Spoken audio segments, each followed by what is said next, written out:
এই জন্য নবীজি বলছেন এক হাদিসে 3টা, আরেক হাদিসে 4টা। আল্লাহর কাছে জীবনে 3টা অথবা 4টা জিনিস চেয়ে নিবা। লিয়াত্তাখিযা আহাদুকুম কলবান শাকিরা। 1 নাম্বার, এমন একটা কলব আল্লাহর কাছে চেয়ে নিবা যে কলবটা আল্লাহর বেশি শুকরিয়া আদায় করে। 2 নাম্বার ওয়ালিসানান যাকিরা। এমন একটা জিহ্বা চেয়ে নিবা যে জিহ্বাটা আল্লাহর বেশি বেশি জিকির করে। 3 নাম্বার ওয়া আমরাআতান তুঈনু আহাদাকুম আলা তাআতিল্লাহ।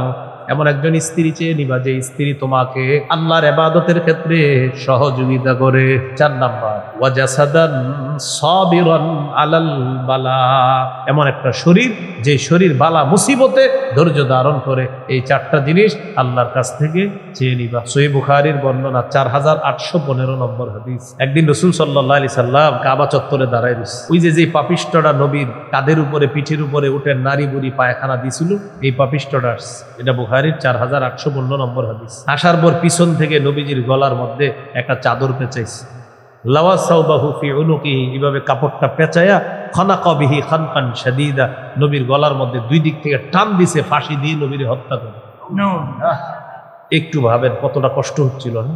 2 পাশ থেকে টান দিছে, একদম পিছন দিক থেকে। আবু বকর সিদ্দিক রাদিয়াল্লাহু তাআলা আনহু আয়েশা তার ধাক্কা মারছে।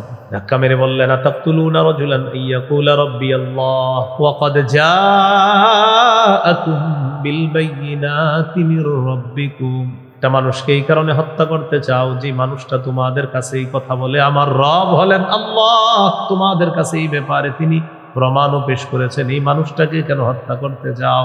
মাঝে মাঝে দাওয়াত দিয়ে যখন আসতেন, আসার পর কলিজার টুকরা ফাতেমা তাকায় দেখতেন চেহারাটার মধ্যে রক্ত জমাট হয়ে আছে, শরীরের কাপড়টা ছিঁড়া।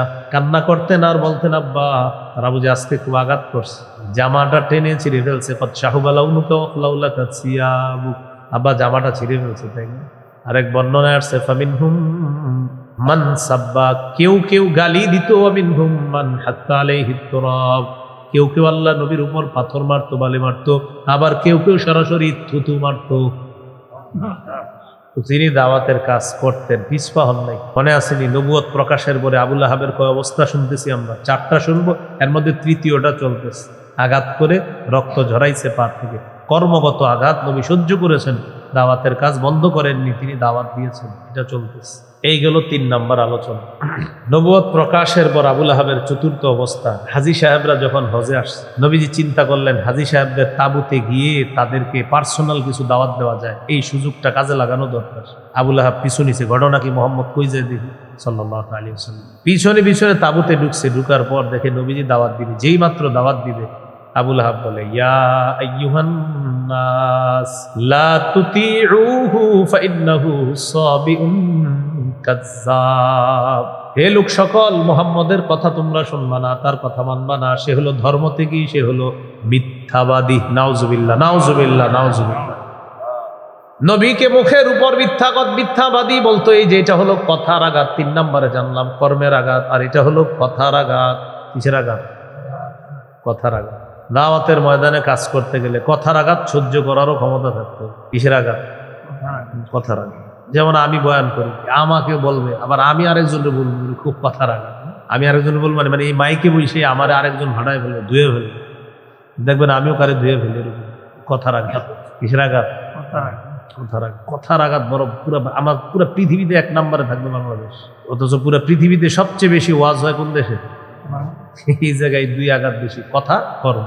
আপনি যা বলেন হুজুর বলতে পারেন, গত 50 বছর আমি যেই কাজ করছি, আমার বাপ দাদা যেটা করছে আমি সেটাই করবো, সেটা ভুল হোক সঠিক হোক, হেরা জাহান্নামে গেলে আমিও যাবো, আপনি এরকম পুরো একদম ইটু মাইরা বসে রয়েছেন না? আপনি কইলেই বলে নবীজিকে বললো মিথ্যাবাদী। কি বললো?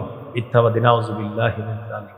সূরা আনআমের 34 নম্বর আয়াত নাজিল করে আল্লাহ তাআলা সান্ত্বনা দিলেন, ওয়ালাকাদ কুযযিবাত রুসুলুম মিন ক্বাবলিকা ফাসাবারু আলা মা কুযযিবু ওয়া উযু হাত্তা আতাহুম নাসরুনা ওয়ালা মুবাদদিলা লিকালিমাতিল্লাহ। আল্লাহ তাআলা বলেন, নবী আপনার পূর্বে যত রাসূল দুনিয়াতে আসছে তাদেরকে মিথ্যাবাদী বলা হয়েছে, তাদেরকে কষ্ট দেওয়া হয়েছে, তারা ধৈর্য ধারণ করেছে, সবর করেছে, এক পর্যায়ে আমার সাহায্য এসেছে, আপনাকেও জাতি মিথ্যাবাদী বলবে, বলে দিছে আল্লাহ। কষ্ট পাবেন না, ধৈর্য ধারণ করেন। আল্লাহ অন্য আয়াতে বলেন, ইন্নামা ইউয়াফফাস সাবিরুনা আজরাহুম বিগাইরি হিসাব। যারা ধৈর্যশীল তাদেরকে হিসাব ছাড়া পুরস্কার দেওয়া হয়। কি ছাড়া? তাহলে আবুল আহাবের কাহিনী থেকে দুইটা বিষয় শিখছি আমরা। কষ্টের একটা হলো কথার কষ্ট, আর একটা কর্মের কষ্ট। কর্মগত কষ্ট আসবে আপনার উপর, কথার আঘাত আসবে আপনার উপর। বিশেষ করে দাওয়াতি ময়দানে যদি হক কথা বলেন তো আপনার উপরে আঘাত আসবে অনেক বেশি। কি কথা? আপনি যত হক কথা বলবেন আপনার জাতি প্রত্যাখ্যান করবে। আপনি যত হক কথা বলবেন এত জাতি আপনার থেকে দূরে সরে যেতে পারে। নূহ নবীর থেকে জাতি দূরে সরে গেছে, 950 বছর হকের কথা বলছে। কয় বছর? হ্যাঁ, নূহ নবীও বলতেছে, তার কথা আল্লাহ কোরআনে আছে, রব্বি ইন্নী দাউতুহুম কওমি লাইলা, রব্বি ইন্নী দাউতু কওমি লাইলা ওয়া নাহারা। আমি আমার জাতিকে রাতের বেলা দাওয়াত দিলাম, দিনের বেলা দাওয়াত দিলাম, রাত দিন দাওয়াত দেওয়ার পর ফালাম ইয়াজিদহুম দুআই ইল্লা ফিরারা। আমার দাওয়াতের ফলাফল হলো তারা খালি পালাইছে। আমি যত দাওয়াত দিছি তাদের পলায়ন বাড়ছে। দাওয়াত দিছি, পলায়ন কি হয়েছে? বাড়ছে। এখন আমাদের শ্রোতা যারা হয় তাদের মধ্যে এই মানসিকতা হয় যে হুজুর যদি কিছুক্ষণ হাসায়, কিছুক্ষণ যদি আমাদেরকে নাচায় তাহলে থাকবো। মানে প্রত্যেকে একটা নিয়ত নিয়ে আসে যে আমি থাকবো হাসাইলে, আরেকজনে আমি থাকবো কাঁদাইলে। এরকম এক একজন এক এক নিয়ত নিয়ে আসতেছে। এই নিয়ত কেউ করে না। হকের আওয়াজ যেই বলবে আমি সেটাই শুনবো, এই নিয়তের শ্রোতা খুব কম পাবে, প্রচুর কম পাবে না। আধা ঘন্টা 40 মিনিট মিথ্যা কথা বলে আপনাকে হাসাবো, তখন একদল আসবে। কালকে সকালে চা দোকানের সামনে বল, ভাই হুজুরটা একটা মানুষ, মজার মানুষ, 40 মিনিট খালি হাসাইছে। কালকে সকালে প্রশংসার বাণী উঠবে। অথচ এই 40 মিনিটের হিসাব আল্লাহর কাছে দিতে হবে। সহিহ বুখারীর বর্ণনায় আছে, আপনার প্রত্যেকটা মিনিট আপনার যে আমি নিলাম, প্রত্যেক মিনিটের হিসাব আল্লাহর কাছে দিতে হবে। প্রত্যেকটা মিনিটের হিসাব দিতে হবে। সূরাতুস সফফি 2-3 নম্বর আয়াতে আল্লাহ বলেন, ইয়া আইয়ুহাল্লাযীনা আমানু লিমা তাকুলুনা মা লা তাফআলুন। এমন কথা কেন বলো যা করো না। কাবুরা মাকতান ইনদাল্লাহি আন তাকুলু মা লা তাফআলুন। যা করো না তা বলা আল্লাহর কাছে বড় অপরাধ। 10 জন মানুষের সামনে যদি আমি 10 মিনিট কথা বলে চলে যাই, এই 10 জন মানুষ 10 কত হয় বলেন? 100। 10 জন মানুষের সামনে আমি 10 মিনিট আলোচনা করলাম, তাহলে একজন 10 মিনিট করে হলে 10 জন মানুষ, মানে একজন 10 মিনিট করে, 10 মিনিট করে 100 মিনিট। এই 10 জনের সামনে 10 মিনিট ওয়াজ করলাম, মানে 100 মিনিটের হিসাব আল্লাহর কাছে দিতে হবে। মানুষ তো 10 জন, প্রত্যেকটা মিনিটের হিসাব দিতে হবে। আমি যদি 1 মিনিট 10 জনের সামনে ওয়াজ করি, তাহলে একজনে 1 মিনিট ওয়াজ করলাম, তাহলে 10 জনে 10 মিনিট। এই 10 মিনিটের হিসাব আল্লাহর কাছে দিতে হবে। আমার 10 জন বান্দা যে তোমার কথা শুনছে, হিসাব দাও, কি কি বলছো বলো। তো নূহ নবী বলেন, আমি তাদেরকে দাওয়াত দিলাম, তারা পলায়ন করে। বলছিলাম শ্রোতা ভাই হকের শ্রোতা হয়। হকের, কিসের শ্রোতা? হকের। এই নিয়ত না করা যে আমি যাব কিছুক্ষণ হাসবো, আমি যাব কিছুক্ষণ এই করবো, সে না। হকের শ্রোতা হয়, কোরআন সুন্নাহর শ্রোতা হয়। আল্লাহ কথাগুলা বুঝার তৌফিক দান করেন, আমিন। নূহ আলাইহিস সালাম কি বলতেছে? আল্লাহ তাআলা নূহ নবীর এই কথাটাও আছে, কুল্লামা দাউতুহুম লিতাগফিরা লাহুম জাআলু আসাবিআহুম ফি আযানিহিম। আমি যখনই তাদেরকে দাওয়াত দিলাম যেন তারা দাওয়াত গ্রহণ করে, আর আপনি তাদেরকে ক্ষমা করে দেন, তারা তাদের 2 কানের মধ্যে আঙ্গুল ঢুকায়, না না তোমার কথা শুনবো না। একজন নবী কিসের দাওয়াত দেয়? হকের। কানে আঙ্গুল ঢুকায়, না শুনবো না, শুনবো না, কানে আঙ্গুল। তো আমাদের নবীজি সাল্লাল্লাহু আলাইহি সাল্লামকে বাধা দিচ্ছে। তাহলে কি শিখলাম? কথার কষ্ট, কর্মের কষ্ট। এই 2 কষ্টের পরেও আপনি সত্য কথা বলতে হবে, সঠিক কথা বলতে হবে। পুরা জাতি যদি আপনাকে ফেলে দেয়, ছুঁড়ে আপনাকে ফেলে দেয়, কিন্তু আপনি সত্য কথা বলতে হবে। মানে কথা যে বাংলাদেশে সবাই আপনার বললো তুই দেখতে পারি না, যা তুই সর। কেন? আপনি সঠিক কথা বলছেন এই কারণে, কিন্তু আপনি বলতে হবে। এই হলো আপনার নবীজির, এখান থেকে শিখলাম। তাহলে নবীজির নবুয়ত প্রকাশের পরে আবুল আহাবের কয় অবস্থা জানলাম? 4। নবীর মেয়ে 2 জনকে, ছেলে 2টাকে বলে তালাক দিতে বাধ্য করেছে। এখান থেকে মনে রাখবেন, এই 2 মেয়ে পরবর্তীতে পর্যায়ক্রমে হযরত ওসমান গনি রাদিয়াল্লাহু তাআলা আনহুর বিবি হওয়ার সৌভাগ্য লাভ করছে। আমরা এইভাবে বলি হযরত উসমান গনি সৌভাগ্য লাভ করেছেন, কারণ নবীর কন্যা। কার কন্যা? নবীজির কন্যার জামাতা হওয়া নিঃসন্দেহে সৌভাগ্য। প্রথমে বিয়ে করেছেন, ওই স্ত্রী মারা গেছে, যাওয়ার পর নবী তার আরেক কন্যাকেও বিয়ে দিয়েছে। সে এলো এই দুই কন্যা, যেই দুই কন্যাকে ওই যে আবু লাহাব তার দুই ছেলেকে বাধ্য করছে তালাক দেওয়ার জন্য। এই হলো নবুয়তের পরবর্তী 4 অবস্থা আবু লাহাবের, এটা আমরা জানলাম। তাব্বাত ইয়াদা আবি লাহাবি ওয়া তাব। আল্লাহ তাআলা এখানে তাব্বাত 2 বার বলছেন, তাব্বাত একবার এরপরে বলছেন তাব্বাত। তাব্বাত এটা হলো স্ত্রীলিঙ্গ, আর পরের তাব্বা এটা হলো পুরুষ লিঙ্গ। আর বিতিয়াদুন হাত, এই হাতটা হলো স্ত্রীলিঙ্গ, এই জন্য আল্লাহ তাআলা বললেন তাব্বাত। কি বলছেন? তাব্বাত। এটা হলো আপনার স্ত্রীলিঙ্গ, আর তাব্বা হলো পুরুষ লিঙ্গ। কেন? ওইটা নিজেরই বুঝেছে। এখন কথা হলো, এটা আমার সাথে একটা বাংলা বলেন। বলেন আরবরা অংশ বলে পূর্ণকে বুঝায়। আল্লাহ তাআলা হাত নামক অংশের মাধ্যমে পূর্ণ আবু লাহাবকেই বুঝিয়েছেন। বলছে কি 2 হাত, আসলে উদ্দেশ্য আবু লাহাব। আরবরা যেহেতু এইভাবে কথা বলতো, এই জন্য আল্লাহ আয়াত এইভাবে নাজিল করছে। আল্লাহ বলেন তাব্বাত ইয়াদা আবি লাহাব, আবু লাহাবের 2 হাত ধ্বংস, মানে আবু লাহাব ধ্বংস, তাব্বা সে নিজেও ধ্বংস। এখানে 2টা তাব্বা বলছে আল্লাহ তাআলা, মানে ধ্বংস, ডাবল ধ্বংস। আমার নবীর জন্য বদদুয়া করছে, অভিশাপ দিছে, আল্লাহ বললেন তুই ডাবল ধ্বংস। তাব্বাত এটার অর্থ হালাকা, খাসির খবা, আগে বলেছিলাম। এখন আসেন দ্বিতীয় আয়াতে যাই আমরা। মা আগনা আনহু মালুহু ওয়া মা কাসাব। গুরুত্বপূর্ণ অংশ এটা। আবু লাহাবের সম্পদ, আবু লাহাবের সন্তান তার কোনো কাজে আসে নাই। বদর যুদ্ধে কাফেররা শোচনীয় পরাজয় বরণ করার 7 দিন পর আবু লাহাবের গলার মধ্যে গুটি বসন্তের রোগ হয়। এই রোগে আবু লাহাব যখন কঠিন অবস্থার সম্মুখীন, আবু লাহাবের সন্তানরা তারে ছেড়ে পালায় গেছে। আরবের অন্ধবিশ্বাস ছিল বসন্ত রোগ এটা হলো ছোঁয়াচে রোগ, না জানি বাপের রোগ আমাদের শরীরেও আসতে পারে। সন্তানরা পালায় গেছে, সন্তানরা পালায়। এই রোগের ট্রিটমেন্টের জন্য টাকা পয়সাও কোনো কাজে আসতেছে না, সন্তানও চলে গেল। তাই আল্লাহ বললেন মা আগনা আনহু মালুহু, তার সম্পদ তার কোনো কাজে আসে নাই। ওয়া মা কাসাব, আই ওয়া মা কাসাবা মিন ওয়ালাদ, তার সন্তানও তার কোনো কাজে আসে নাই। বসন্ত রোগের ভয়ে সন্তানরা যখন পালিয়ে যায়, আবু লাহাব বসন্ত রোগে মারা যায়। মারা যাওয়ার পর লাশ ধরে না কেউ ভয়ে, যদি বসন্ত রোগ অন্যের গায়ে যায়। 3 দিন পর্যন্ত লাশটা পড়ে আছে, পইচা গন্ধ বের হওয়া শুরু হয়েছে। পরে আবু লাহাবের সন্তানরা এক জায়গা থেকে আসছে, আসার পর আরেকজনের সহায়তায় লাশটা মক্কার উঁচু ভূমিতে নিয়ে গেছে। করোনার সময় যেমন কোটিপতির সন্তানও বাপের লাশের কাছে যায় না, তখন হুজুর করে ফোন দিছে। কি করবে, আর হুজুরের জীবন তো আর হুজুর মরলে মরুক, জানান নাকি আমার আব্বার খবর দেন। হুজুর আপনি মরলে মরেন না।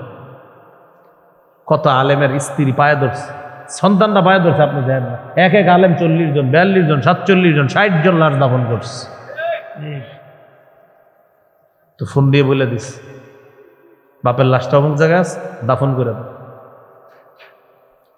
আর মাইরটা যখন শুরু হবে তখন হুজুর করে আগে ধরবেন, মাইরা সংসদ দিকে ঘুমু, এগুলা রং মাইখা ঘুমাই রয়েছে। কথার কথা। তো এই হলো আপনার অবস্থা।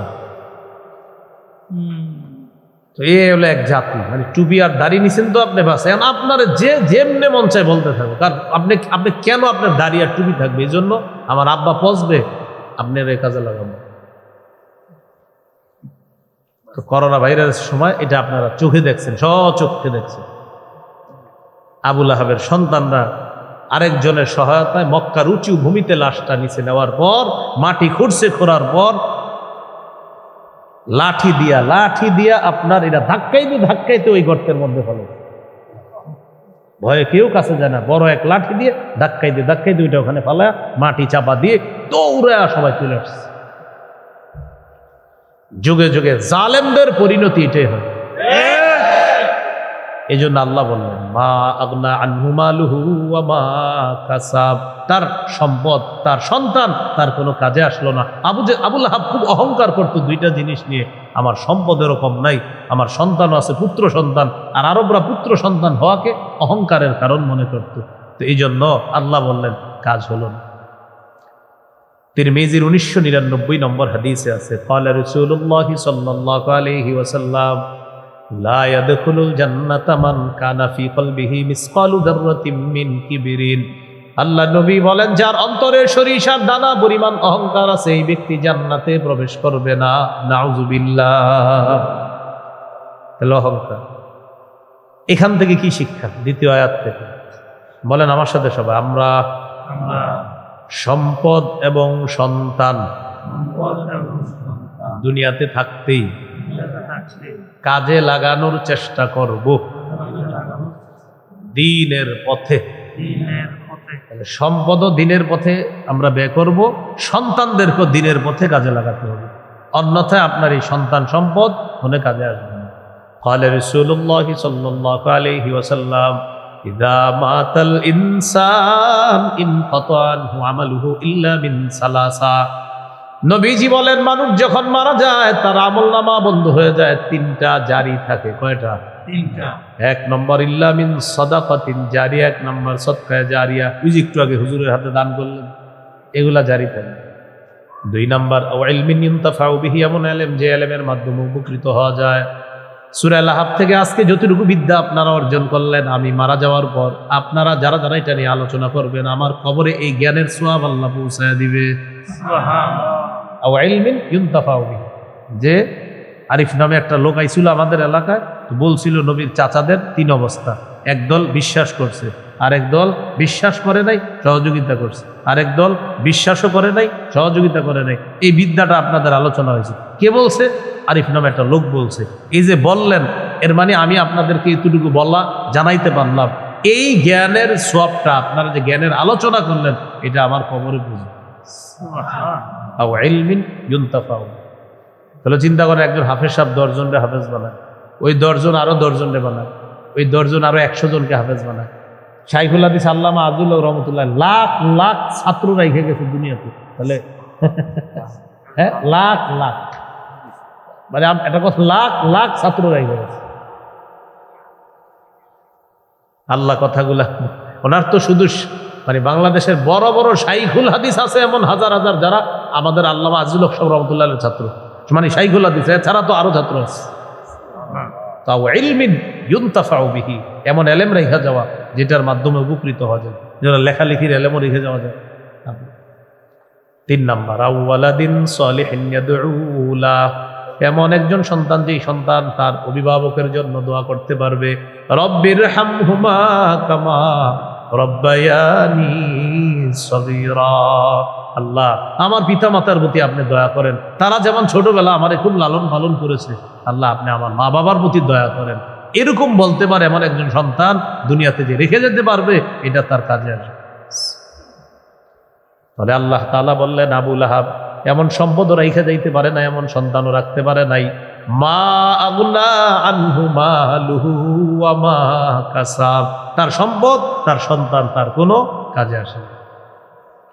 এগুলো 2 নাম্বার আয়াত। 3 নাম্বার রাইখে আসছে কোথায় মনে আসেনি? সন্তানরা ওই যে গর্তের ভিতরে লাঠি দিয়ে ফালায় চলে আসছে।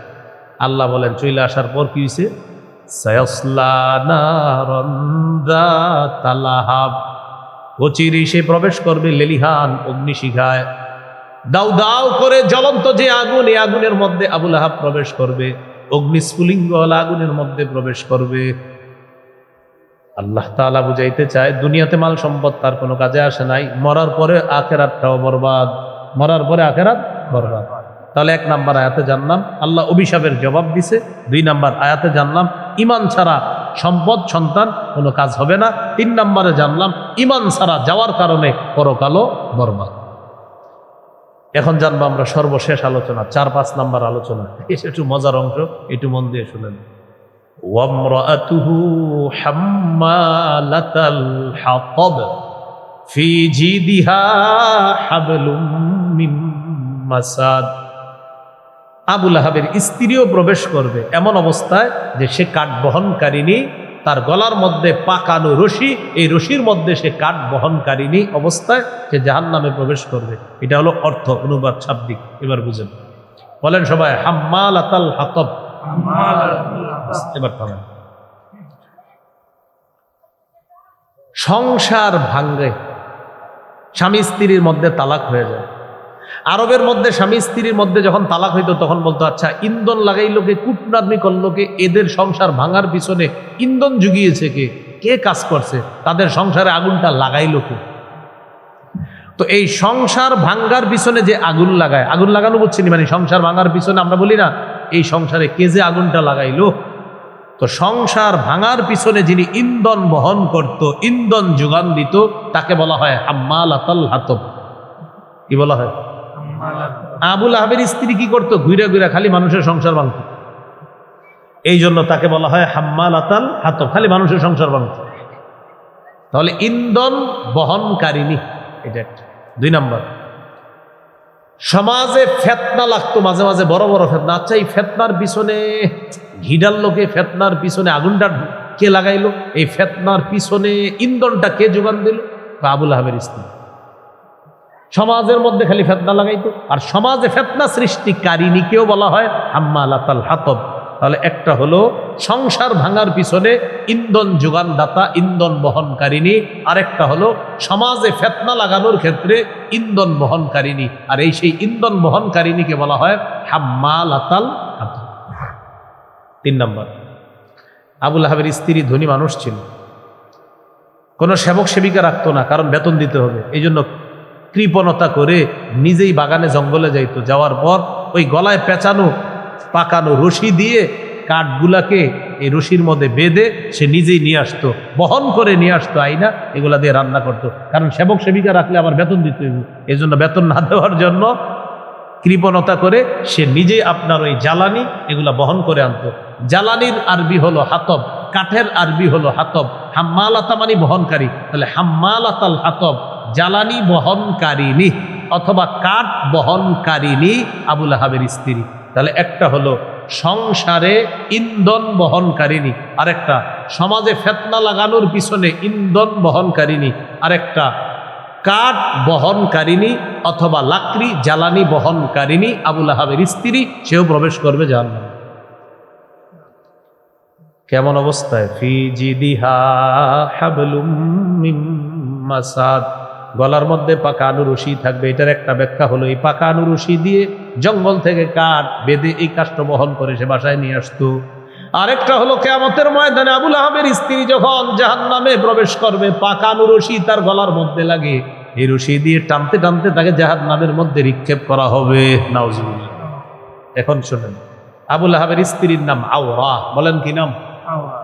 আওরা মানে টেরা চোখ, তার চোখে টেরা টেরা টেরা ভাব ছিল, এই জন্য তার নাম আওরা।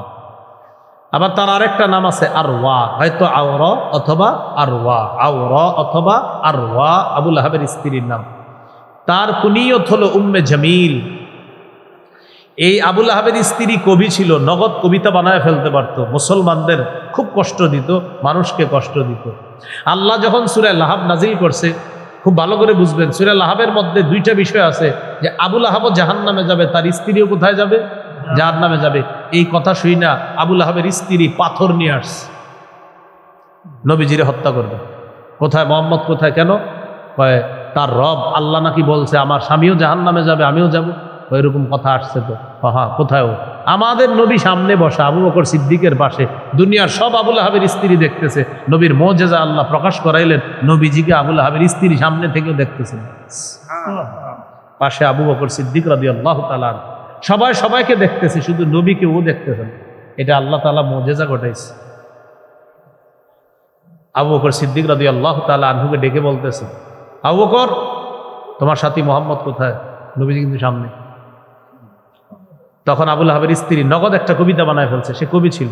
কবিতাটা আপনাদেরকে শোনাই, এক একটা অংশ বলবো আর নাউজুবিল্লাহ বলবেন। আগে বলি আমি, মুদাম্মামান আসাইনা নাউজুবিল্লাহ ওয়া আমরাহু আবাইনা নাউজুবিল্লাহ ওয়া দীনাহু ক্বালাইনা নাউজুবিল্লাহ। এবার অনুবাদ করি, তাও নাউজুবিল্লাহ বলবেন। হ্যাঁ, মুদাম্মামান আসাইনা অর্থ হলো নিন্দিত ব্যক্তিকে আমরা নাফরমানি করি। নিন্দিত ব্যক্তি মানে নবীজিরে নিন্দিত ব্যক্তি বললো, চিন্তা করছেন। মুজাম্মামান আসাইনা নিন্দিত ব্যক্তির নাফরমানি করি আমরা। নাউজুবিল্লাহ। ও আমরাহু আবাইনা তার কথা আমরা প্রত্যাখ্যান করি, তার আদেশ আমরা অমান্য করি। ও দীনাহু কলাইনা তার দিন আমরা ঘৃণা ভরে প্রত্যাখ্যান করলাম। এই হলো তার কবিতার অনুবাদ। মুজাম্মামান আসাইনা নিন্দিত ব্যক্তিকে আমরা নাফরমানি করলাম। ও আমরাহু আবাইনা তার হুকুম আমরা অমান্য করলাম। ও দীনাহু কলাইনা আর দিন আমরা ঘৃণা ভরে প্রত্যাখ্যান করলাম। নাউজুবিল্লাহ। নগদ কবিতা শোনায় ঝাল মিটাইছে। এই হলো আবুল আহাবের স্ত্রী, সেও জাহান্নামে প্রবেশ করবে, তার গলায় থাকবে বেড়ি, এই বেড়ি দিয়ে পেঁচায়া তাকেও হেঁচড়াইতে হেঁচড়াইতে জাহান্নামে নিক্ষেপ করা হবে। টোটাল সূরাটা থেকে কি শিখলাম আমরা? দ্বীনের কাজ করতে হবে, দ্বীনের কাজে বাধা দেওয়া হারাম। বলেন, দ্বীনের কাজে বাধা দেওয়া হারাম। 2, অন্য কেউ দ্বীনের কাজ করলে তাকে অভিশাপ দেওয়া যাবে না।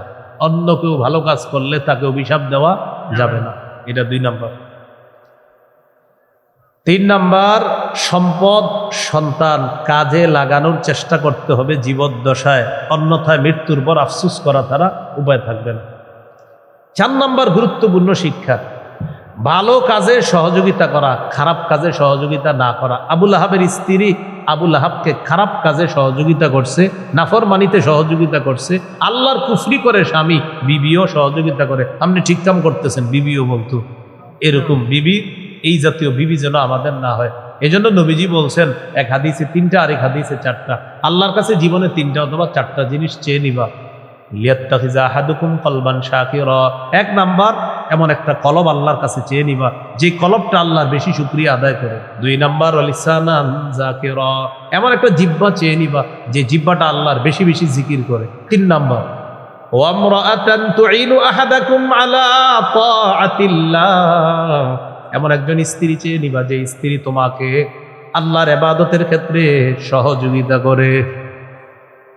4 নাম্বার ওয়াজাসাদান সাবিরান আলাল বালা, এমন একটা শরীর যে শরীর বালা মুসিবতে ধৈর্য ধারণ করে। এই 4টা জিনিস আল্লাহর কাছ থেকে চেয়ে নিবা। সহিহ বুখারীর বর্ণনা 4770 নম্বর হাদিসে এই সূরা নাজিলের প্রেক্ষাপট আলোচনা করা হয়েছে। পবিত্র কোরআনের একটা সূরা আছে সূরাতুশ শুআরা, এই সূরার 214 নম্বর আয়াত আল্লাহ যখন নাজিল করলেন, সেই আয়াতের বিষয়বস্তু হলো ওয়ানদির আশিরাতাকাল আকরাবিন, নবী আপনি আপনার নিকট আত্মীয়কে সতর্ক করেন, ভয় দেখান। প্রকাশ্যে দাওয়াতের হুকুম আসলো, প্রকাশ্যে দাওয়াতের হুকুম নবীজিকে দেওয়ার পর সাইদা রাসূলুল্লাহ সাল্লাল্লাহু আলাইহি ওয়াসাল্লাম আলা সাফা, রাসূলুল্লাহ সাল্লাল্লাহু আলাইহি সাল্লাম সাফা পাহাড়ের উপরে উঠলেন। ফাজাআলা ইউনাদি ইয়া বানি ফিহরিন ইয়া বনি আদি লিবতুনি কুরাইশ, কুরাইশের বিভিন্ন গোত্রের নাম ধরে ধরে ডাকলেন, হে বনু ফিহর, হে বনু আদি, নাম ধরে তাদেরকে আহ্বান করলেন। ফাজাআ আবু লাহাবিন ওয়া কুরাইশ, আবু লাহাব আসলো, কুরাইশরাও আসলো।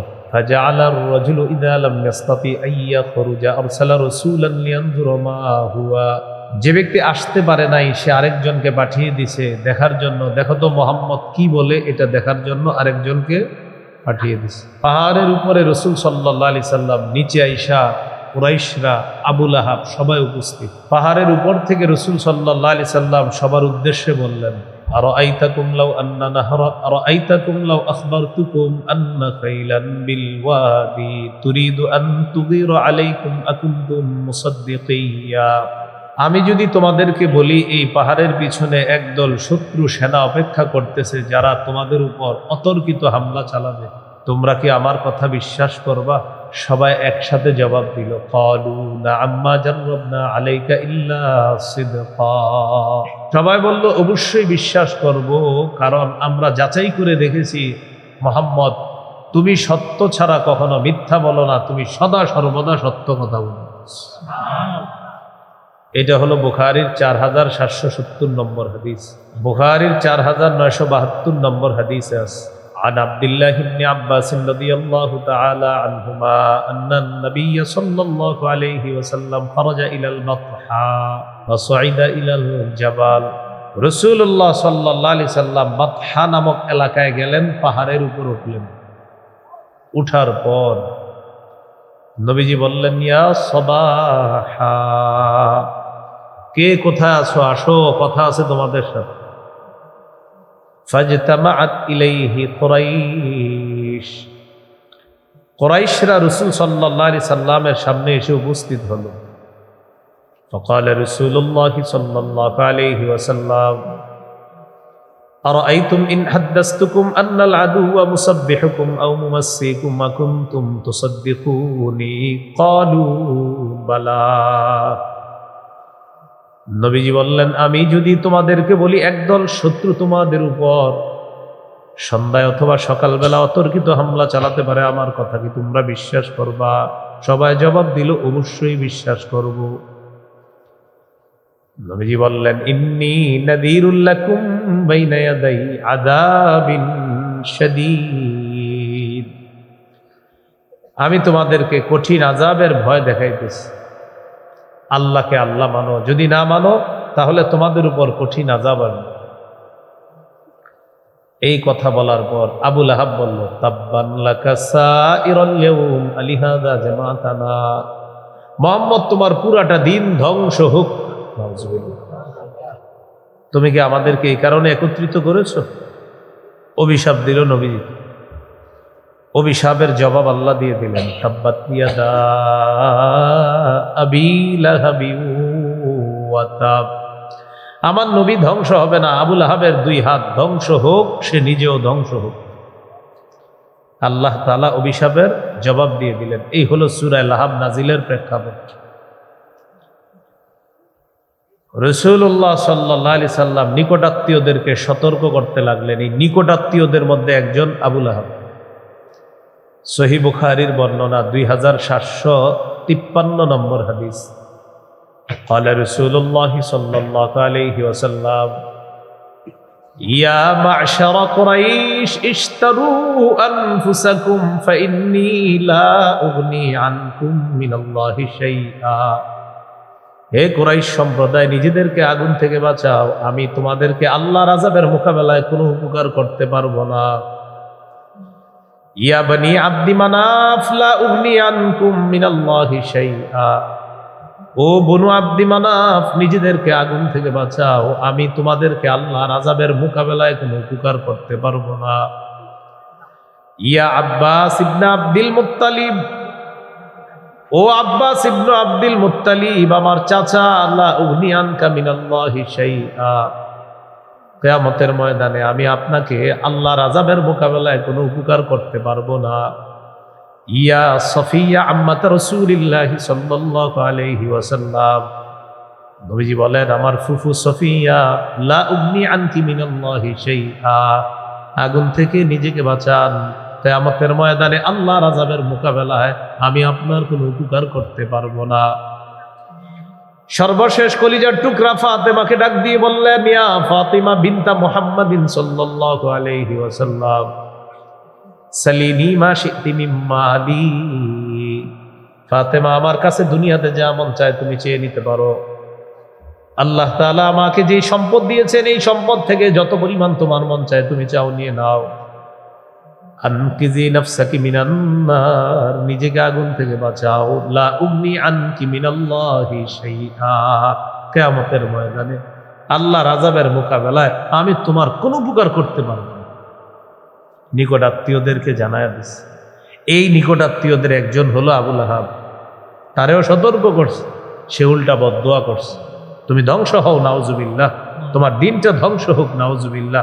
আল্লাহ আয়াত নাজিল করে বললেন, আবু লাহাবের দুই হাত ধ্বংস হোক, সে নিজেও ধ্বংস হোক, নাউজুবিল্লাহ। এই হলো এই সূরা নাজিলের প্রেক্ষাপট, শানে নুজুল। কেন এই সূরা আল্লাহ নাজিল করলেন? সূরাটার নাম সূরাতুল লাহাব। এই সূরার মধ্যে লাহাব শব্দটা দুইবার আছে। শুরুতে আছে দেখবেন তাব্বাত ইয়াদা আবি লাহাব, একটু পরে আছে সায়াসলা নারন যাতা লাহাব।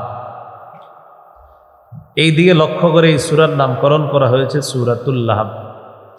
এই সূরাতে একটা শব্দ আছে, শেষে দেখবেন ফি জিদিহা হাবলুম মিম মাসাদ। মাসাদ শব্দের প্রতি লক্ষ্য রেখে এই সূরার নাম সূরাতুল মাসাদ বলা হয়। এবার সূরার আলোচনায় আমরা ঢুকি, খুব মন দিয়ে শোনেন।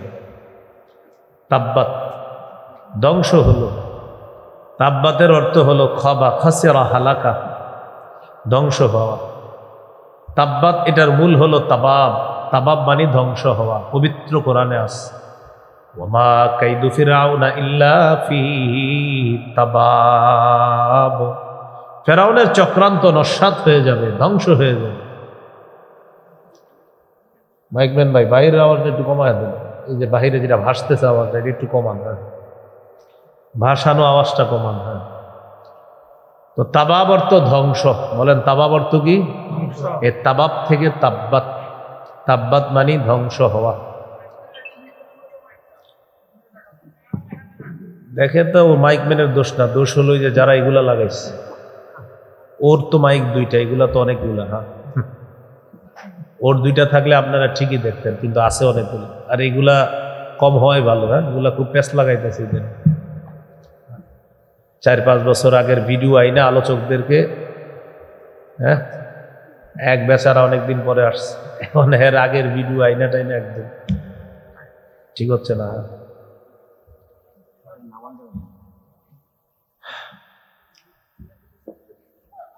তাব্বাত এটার মূল হলো তাবাব, ধ্বংস হওয়ায়। তাবাব থেকে তাব্বাত, ধ্বংস হলো, ধ্বংস হওয়া। ইয়াদা এটা দ্বিবচন, এটার এক বচন ইয়াদুন মানে হাত। ইয়াদুনের 2 বচন বা দ্বিবচন হলো ইয়াদা। তো আল্লাহ বলেন আবুল আহাবের 2 হাত ধ্বংস হোক। এখন কথা হলো 2 হাত ধ্বংস হোক, এখানে উদ্দেশ্য মূল ব্যক্তি। আরবরা অংশ বলে ব্যক্তিকে উদ্দেশ্য নিত, অংশ বলে ব্যক্তিকে তারা উদ্দেশ্য নিত।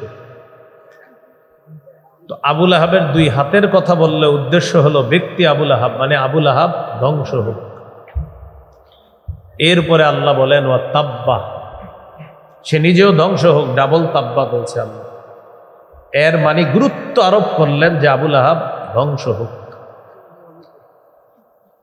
এখন আমরা জানবো আবুল আহাবের ব্যাপারে এই সূরার মূল আলোচনা যে অংশটা। মন দিয়ে একটু শুনেন সবাই, এখান থেকে কিছু বিষয় আপনার যদি এদিক সেদিক হয়ে যায় কিছুই বুঝবেন না। আবুল আহাবের আসল নাম হলো আব্দুল উজ্জা। আব্দুল উজ্জা অর্থ হলো উজ্জা দেবীর গোলাম। উজ্জা দেবীর গোলাম, এই কথাটা কি তাওহীদের সাথে সাংঘর্ষিক, এটা শিরিক। এই জন্য তার শিরকি যুক্ত নামটা আল্লাহ কোরআনে বলেন নাই। তাই আসল নাম বাদ দিয়ে তার একটা উপনাম আল্লাহ কোরআনে দিয়ে দিছে, তার উপাধি। লাহাব শব্দের অর্থ অগ্নিস্ফুলিঙ্গ। আবুল আহাবকে আবুল আহাব বলা হয় লিইশরাকি ওয়াজহিহি, তার চেহারাটা গৌর। ভাই বাহিরের আওয়াজটা কমান, বাহিরের আওয়াজ কমান, কমান, বাহিরের আওয়াজ কমান। লিইশরাকি ওয়াজহিহি, তার চেহারাটা গৌর বর্ণ হওয়ার কারণে তাকে বলা হয় আবু লাহাব। লাহাব মানি অগ্নিস্ফুলিঙ্গ, আবু মানি পিতা, অগ্নিস্ফুলিঙ্গের পিতা মানি অগ্নিস্ফুলিঙ্গওয়ালা এই ব্যক্তি নাম আবু লাহাব। আবু লাহাব মানে অগ্নিস্ফুলিঙ্গের পিতা, চেহারাটা গৌরবর্ণের। আগুনের উপরের অংশটা যেমন এরকম, সে অনেক সুন্দর ছিল। এখন ঠিক আছে আওয়াজ, এই হলো আবু লাহাব। এখন ঠিক আছে মানে বুঝছেন? দেখবেন প্রায় মাহফিলে আমি বলি আওয়াজ যত কম হবে বয়ান আপনাদেরকে বুঝানো তত সহজ হবে। এখন দেখবেন খুব সুন্দরভাবে বুঝবেন, অনেক কিছু শিখবেন। মন দিয়ে শুনেন। তো আবু লাহাব, লাহাব মানে গৌরবর্ণের অধিকারী, এই জন্য তার চেহারাটা গৌরবর্ণ, অনেকটা অগ্নিস্ফুলিঙ্গের মতো হওয়ার কারণে তাকে বলা হয় আবু লাহাব, মানে অগ্নিস্ফুলিঙ্গের পিতা।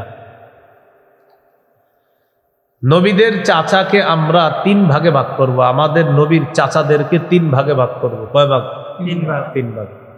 1, নবীর চাচাদের মধ্যে কেউ কেউ নবীজির উপর ঈমানও আনছে, নবীজির সহযোগিতা করছে।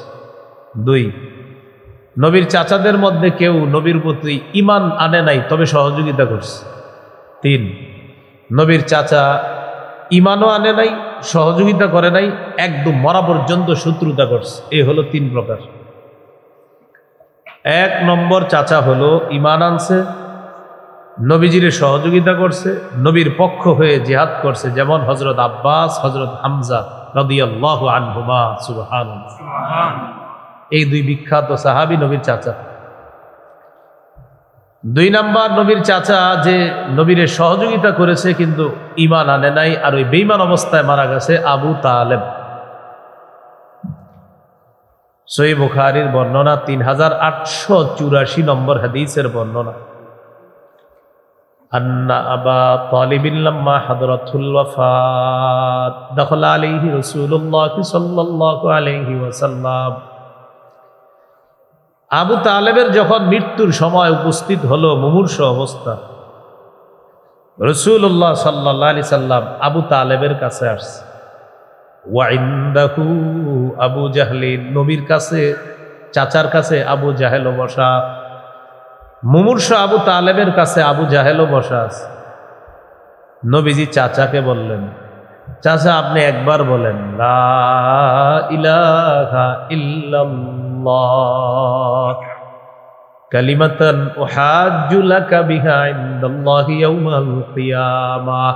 এই বাক্যটা আপনি বলেন, এটা কিয়ামতের ময়দানে আল্লাহর কাছে আমি দলিল হিসাবে পেশ করে আপনার মুক্তির ব্যবস্থা দেব। সুবহানাল্লাহ। একবার বলেন। আবু তালেব দেখে পাশে আবু জাহেল। আবু তালেবের চিন্তা হলো, আমি যদি আজকে ভাতিজার ধর্ম গ্রহণ করে মারা যাই, জনগণ আমারে বলবে ছি ছি, বাপ দাদার ধর্ম বিসর্জন দিয়ে ভাতিজার ধর্ম গ্রহণ করেছে। চাচা আবু তালেব বলল, ভাতিজা আমি জানি তোমার ধর্ম সঠিক, তোমার ধর্মের উপর মৃত্যুবরণ করলে পরকাল সুন্দর হবে, কিন্তু মানুষ আমাকে ছি ছি করবে, এটা আমার সহ্য হবে না। ইখতারতুন নার আলাল আর, ভাতিজা আমি আগুন গ্রহণ করলাম, তবে আমি আমার এই যে মানুষ আমাকে এটা সেটা বলবে, এটা আমি বরদাস্ত করতে পারবো না, এটার মোকাবেলায় আগুন গ্রহণ করে নিলাম। আমি দুনিয়ার মান সম্মান বিসর্জন দিতে পারবো না, আমি আগুনে থাকবো, সমস্যা নেই। মারা গেছে আবু তালেব। নবীজি এত কষ্ট পাইলেন, আল্লাহ নবী বললেন লা আস্তাগফিরুল্লাহ লাকা মা লাম উনহা আনকা। চাচা আমি আপনার জন্য আল্লাহর কাছে ক্ষমা প্রার্থনা করতেই থাকবো, আমাকে আল্লাহ যতক্ষণ নিষেধ না করবে।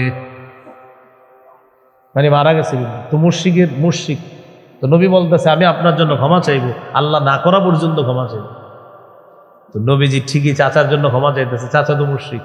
আল্লাহ আয়াত নাজিল করে দিলেন সূরা তাওবা, মা কানা লিন-নাবিয়্যি ওয়াল্লাযীনা আমানু আন ইস্তাগফিরু লিল মুশরিকিন ওয়ালাউ কানু উলি কুরবা মিন বা'দি মা তাবায়্যানা লাহুম আন্নাহুম আসহাবুল জাহিম। কোন নবীর জন্য এটা উচিত না, কোন ঈমানদারের জন্য এটা উচিত না যে তারা মুশরিকদের জন্য আল্লাহর কাছে ক্ষমা চাইবে, যদিও তারা তাদের নিকটাত্মীয় হয়। আবু তালেব আপনার নিকট আত্মীয়, কাছের মানুষ, এই বলে আবু তালেবের জন্য আপনি ইস্তেগফার পাঠ করবেন, এটা আমি আল্লাহ তাআলা পছন্দ করি না। আল্লাহ তাআলা বলেন, কোন নবী কোন ঈমানদারের জন্য উচিত নয় যে নবী আর ঈমানদার মুশরিকের জন্য ক্ষমা প্রার্থনা করবে, ইস্তেগফার পাঠ করবে, এটা উচিত না। যদিও তারা যদি না বালিশ দিবেন না, মাথার জিনিস পায়ের নিচে দিবেন না, হ্যাঁ পিছনে রাখে, তো এটা পায়ের নিচে দিবেন না, হ্যাঁ। তো আল্লাহ তাআলা বললেন নবী এবং ঈমানদারের জন্য বৈধ না, জায়েজ নাই মুশরিকের জন্য ক্ষমা প্রার্থনা করা, কি নাই, জায়েজ নাই, এটা উচিত না, জায়েজ নাই। মিন বা'দি মা তাবায়্যানা লাহুম আন্নাহুম আসহাবুল জাহিম, এটা স্পষ্ট হয়ে যাওয়ার পর যে তারা হলো জাহান্নামী, এরপরেও ইস্তেগফার পাঠ করা এটা জায়েজ নাই। তো নবীও বলছিল আল্লাহ আমারে নিষেধ না করা পর্যন্ত আমি ইস্তেগফার পাঠ করব। আল্লাহ নিষেধ করে দিলেন, না আপনি ইস্তেগফার পাঠ করবেন না আবু তালেবের জন্য, কারণ সে মুশরিক অবস্থায় মারা গেছে। মনে আসেনি চাচাদের কয় অবস্থা? এর মধ্যে দ্বিতীয়টা চলতেছে, সূরা কসসের মধ্যে আছে। নবীজি খুব কষ্ট পাইতেছে, এত মহব্বত করে কিন্তু ঈমান নিয়ে মরতে পারল না। জিবরিল আমিন এসে জানায়া দিলেন, ইন্নাকা লা তাহদি মান আহবাবতা ওয়ালাকিন্নাল্লাহা ইয়াহদি মান ইয়াশা। নবী আপনি যাকে পছন্দ করেন তাকে হেদায়েত দিতে পারবেন না, আল্লাহ তাআলা যাকে চান তাকে হেদায়েত দিয়ে দেন। আল্লাহ যাকে চান তাকে আল্লাহ হেদায়েত দিয়ে দেন। আপনি যাকে পছন্দ করেন তাকে হেদায়েত দিতে পারবেন না। আল্লাহ জানায়া দিলেন। এইগুলো দ্বিতীয় অবস্থা। 3 নাম্বার, নবীর চাচা সহযোগিতাও করে নাই, ঈমানও আনে নাই, সারা জীবন শত্রুতা করছে, আবু লাহাব। এখন আমরা মূল আলোচনায় ঢুকে যাই। মূল আলোচনা আবু লাহাব সম্পর্কে। কার সম্পর্কে? আবু লাহাব। যেহেতু তাব্বাত ইয়াদা আবি লাহাব। আবু লাহাবের এখন 7টা অবস্থা আমরা জানবো। কয়টা? নবীজির নবুয়ত প্রকাশের আগে 3 অবস্থা, নবুয়ত প্রকাশের পরে 4 অবস্থা। মোট কয়টা হলো? 7টা। নবীজির নবুয়ত প্রকাশের আগে আবু লাহাবের 3 অবস্থা একটু শোনেন মন দিয়ে। 1, নবীজি জন্মগ্রহণ করার পর নবীর জন্মের সুসংবাদটা আবু লাহাবকে দিছে তার দাসী নাম সুয়াইবা। এই সুয়াইবাকে খুশি হয়ে সাথে সাথে আজাদ করে দিস। কে? আবু লাহাব। আর আবু লাহাব যে সুয়াইবাকে আজাদ করছে এটা বুখারীতে আছে। সহিহ বুখারীর 5372 নম্বর হাদিসের শেষে আছে, وقال عروة وسويبة أعتقها أبو لهب। সুয়াইবা হলো ওই নারী যেই নারীকে আবু লাহাব আজাদ করে দেয় তার ভাতিজার জন্মের সুসংবাদ শুনে। এগুলো 1 নম্বর অবস্থা, মানে খুব খুশি। 2 নাম্বার, আবু লাহাব নবীজির নিকটতম একজন মানুষ ছিল এবং কাছের মানুষ ছিল। এতটাই কাছের মানুষ ছিল আবু লাহাব, জনগণের কাছে গিয়ে গর্ব করে বলতো, আমার ভাতিজা, আমার ভাই আব্দুল্লাহর ছেলে, আমার ভাইয়ের বংশ রক্ষা হয়েছে, যে আমার একটা ছেলে ভাতিজা হয়েছে, সে ছেলে মানুষ, তার বংশ রক্ষা হবে আমার ভাইয়ের। আমার ভাইটা মৃত্যুবরণ করেছে আব্দুল্লাহ, আর তার একটা ছেলে হয়েছে, তার মানে তার বংশ রক্ষা হবে। গর্বের সাথে মানুষকে বলবে। এখানে একটা বিষয় মনে রাখবেন, নবীজির দাদা আব্দুল মুত্তালিবের 10 জন পুত্র সন্তান। কয়জন? 10 জন। এই 10 জনের মধ্যে আবু লাহাব একজন, আর আমাদের নবীজির পিতা আব্দুল্লাহ তিনিও একজন। সুবহানাল্লাহ। তো আবু লাহাব গর্ব করে বলতো, আমার ভাতিজার বংশ রক্ষা হবে, আমার ভাইয়ের বংশ রক্ষা হবে, এগুলা গর্ব করে বলতো।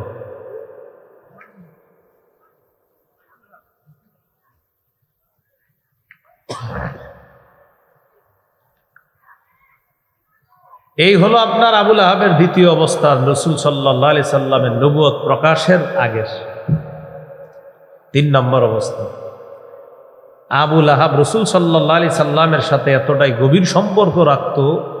আবু লাহাবের 2 পুত্র ছিল, একজনের নাম উতবা, আরেকজনের নাম উতাইবা। এই 2 পুত্রকে নবীর 2 কন্যা রুকাইয়া এবং উম্মে কুলসুমের সাথে বিয়ের ব্যবস্থা করছে। নবীজির 2 কন্যা রুকাইয়া, উম্মে কুলসুম, এই 2 জনকে বিয়ে দিছে কার কাছে? আবু লাহাবের 2 পুত্র সন্তান উতবা এবং উতাইবা।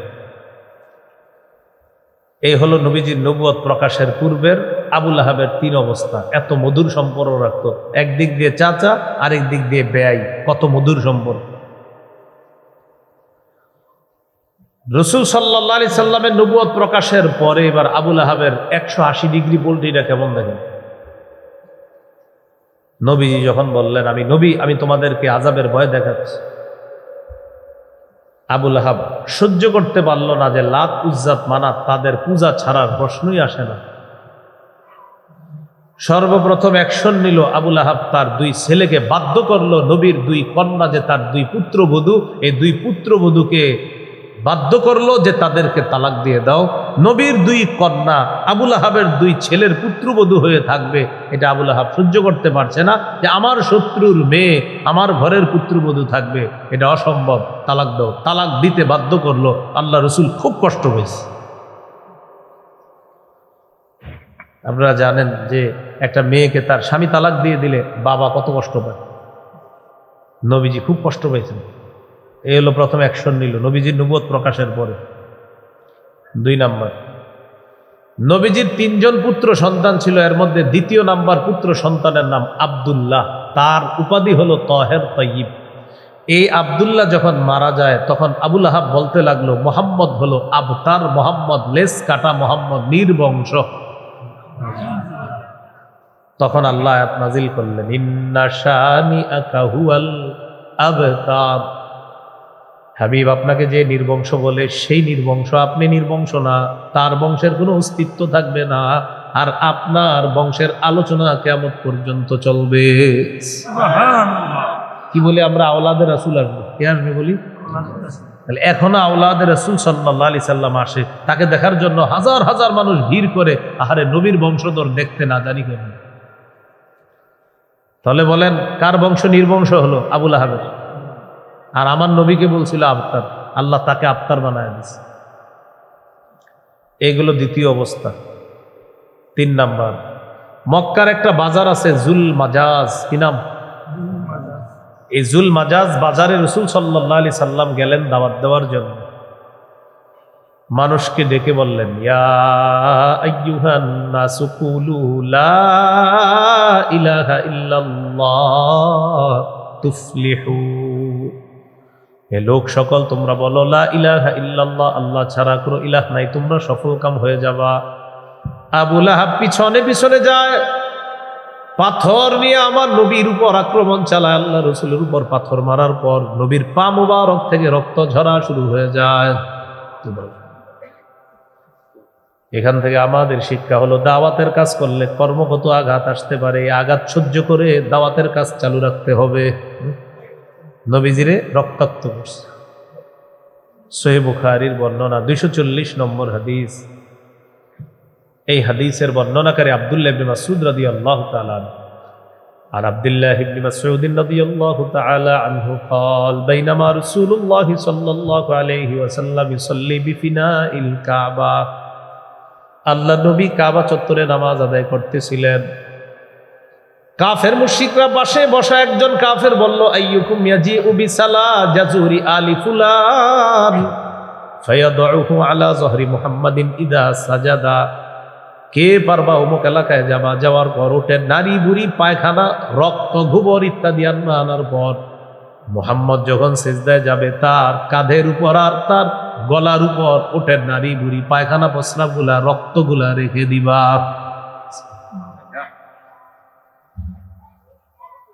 উকবা ইবনে আবি মুআইত নামে একটা পাপিষ্ঠ দাঁড়াইছে। সে ওই এলাকায় গেল, ওঠে নারী বুড়ি পায়খানা রক্ত এগুলা নিয়ে আসলো। নবীজি সিজদায় গেল, সত্যি সত্যি নবীর কাঁধের উপর পিঠের উপর ওঠে নারী বুড়ি পায়খানা রেখে দিস।